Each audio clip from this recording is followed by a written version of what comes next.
Welcome back. Episode 31, leading multiple reps or training multiple reps.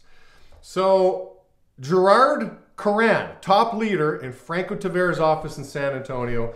I love talking with you guys in San Antonio. You're very studious, you're hungry, so I see a lot of great people coming out of there, so love it. And in particular, I really like your background, Gerard. Grew up in the Philippines, got a deep appreciation for America, came over here a few years ago, and you saw your father working relentlessly to take care of the family. As you put it, any spare minute he had, he was working, he wanted to provide. And so your big why, and I think when you've got a big why, when you got a big reason to be successful, a big effort will accompany that. So I repeat that message a lot in these videos, big why, big try. And so you want to take care of your dad. You want to help your dad travel and enjoy the retirement years when that's time. And you want to take care of your future family one day. So again, I really like where your heart's at. I like how you want to serve others. And you know, a guy like me, I'm rooting for you here, Gerard. And she asked a lot of really good questions. And I want to get to this one question here because I think this scenario happens a decent amount. I'm training mini-me's, okay? I've got multiple people I'm training. How do I give the collective group my best effort when I feel like I'm being stretched in a bunch of directions? I've got somebody on day 1 and I've got somebody on day 7 or 8. And so how do you really lead multiple reps at the same time? And so I've got a thought for you on that. Go figure, right? So I grew up in a world and I was trained, 20 some odd years ago. Hey, listen, when you're training people, build, break, build. Okay, that was common language I heard. You want to build somebody up, you want to break them down, and then you want to build them back up. Don't leave somebody on a low. And that never felt right. And the older I got and as I matured, there's a reason it doesn't feel right. We don't need to break human beings. Life will find a way to correct. There's enough breakage. Think about it. The field has enough breakage to offer that you don't need to offer any breakage yourself. We live in a world, leaders live in a world of build, build, build, not build, break, build. So when I first started, I always thought conversations would be kind of closed door conversations. Again, in the world of a paradigm of build, break, build, well, yeah, lots of private conversations need to happen. But when you're a build, build, build leader, okay, you're looking to catch people doing something right. You're not looking to manipulate somebody and give them fake praise. No, when they do something right, you give real, genuine, heartfelt praise. And you're looking to go out of your way to build people's confidence. When that's your paradigm, then we can have all kinds of public conversations.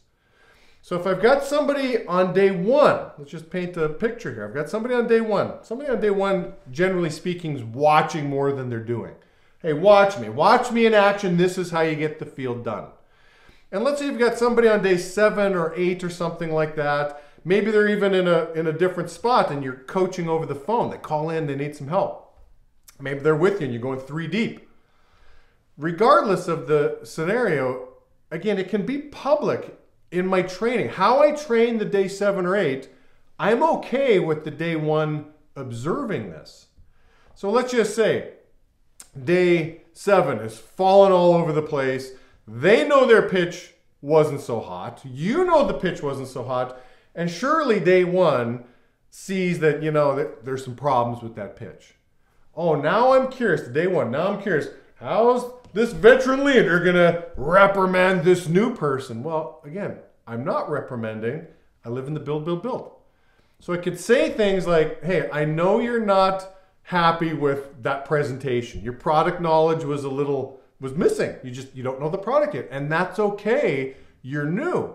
What I really liked is how you built rapport, how you got the CPR and how you're engaging with the customer. That was really good.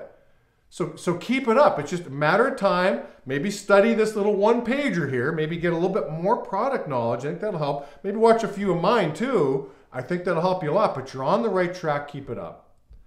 I can't tell you how many times the day 1 has told me at the end of the day, hey, if this is how this business works and this is how you train and this is the company culture, count me in. I love it. And I've turned people on to that style of training. Imagine if, let's say, somebody is there again. There's people screwing up all over the place. That happens. That's part of the learning curve. Obviously, you're going to fall on your face. Just get back up. Well, if you're just reprimanding, if the day one season, oh come on, man, didn't you study the pitch? Didn't you memorize this stuff last night? Talk about turning off the day one. You don't want to do that. On the other hand, if you're too coddling, oh that's okay, you'll get it. It's okay. You're not really addressing the real situation. That could also turn the guy off because the guy might be like, come on, dude, he screwed up all over the place. And you're just telling him, well done, keep it up. This isn't my environment.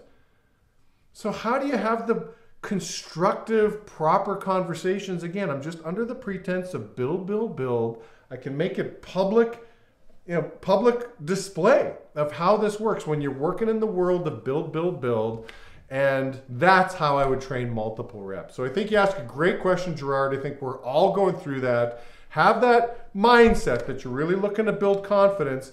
And again, your newer people are privy to those conversations of how you're really training the new people. I'm telling you, both parties can benefit from that conversation. So have yourself a great day, Gerard. Enjoy the ride, enjoy the process, and I'll talk to you soon.